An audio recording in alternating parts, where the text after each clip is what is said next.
Picture tayo, te. Yung pala yan. Ate Abby, picture tayo. Titingnan, Ilan taon ka na, te? 39 po. Parehas tayo, hindi na pala kita tawagin na ate. Magte-39 ako ngayong October 28. Ako mag-40. Ay ka naman ba sa una pala? Ganun pala yun. Tingnan mo yung proseso. Sir, hindi ko naiintitan masyado to at Oo. mahihirapan tayo magbunot. Baka naman maluwag pagkagawa na. Ah, hindi sir. Yan na. Tipid. Ay, adjust mo rin. Hindi kasi sana pwede tayo sir na mamaya maluwag sa yung kwarto. prosthetic mo kasi may ano yan. Oh.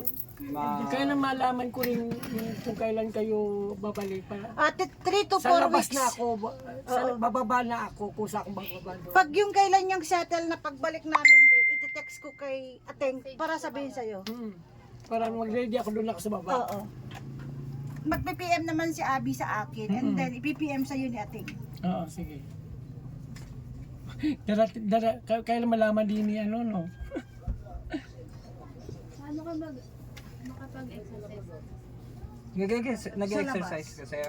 Oo, Nagsasaklay ka ba? meron. Ayun, okay lang. Nagsasaklay naman pala si sir. Kasi just pinapractice ko talaga yung ano ko doon. Thank you po. Len, halika Len. Ito si Manong, oh. Bigyan mo ano. Bigyan mo ng ano, ng...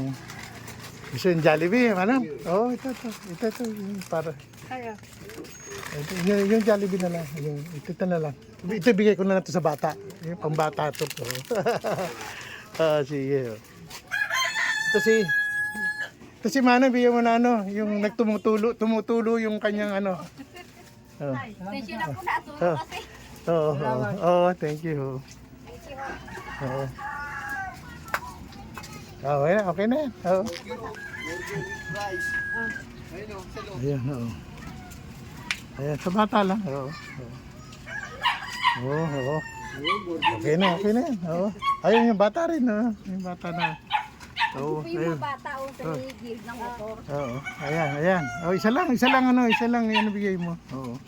French fries lang. Isa lang ang bigay mo. French fries lang. O kaya ano? Oo. Isa lang bigay mo. Oo. Huwag mo dalawa. Diyan, Ray.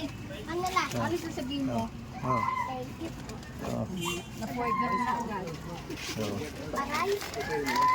Ayan. Diyan, Ray, pagkanan na. Rice lang. Ayan. Wala na. Ay, supot na lang.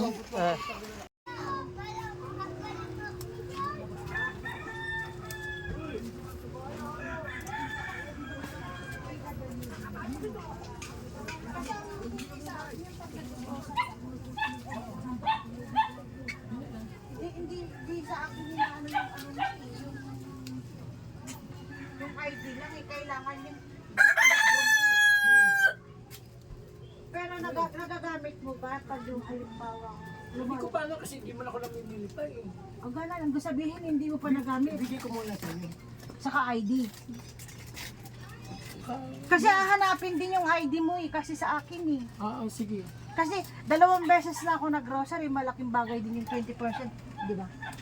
Sa grocery mo. Oo 20% ng discount. ating kahapon walang stock Oo. pero kailangan mo bago mo maludan yung SIM card mo pala I-register mo na. Opo. Yun ang sinasabi niya sa akin. yung binili ko bang SIM card sa'yo hindi mo ba na-registered? Niregister kasi lang ginamit ang kapatid ko. Pero kanino nakapangalan? Sa akin. O, yung ganun ang gagawin mo, mami, dun sa bibiliin kong wifi by pagbalik ko. Oo. Para yung ano mo, yung sa second payment. Kasi kalahati yung ano namin dalawa. Dito na rin kami magkikita dalawa ulit. Pag may Magkikita kayo dito. Oo. Nagbibigay ka ng bagong number, ay bagong address. Sabi ko, huwag nating alam na namin. Kasi sabi ko nga kay Mayra, na nahirapan din siya. Sabi ko na nawala sila. Hindi. Nasundan naman na namin kasi naku.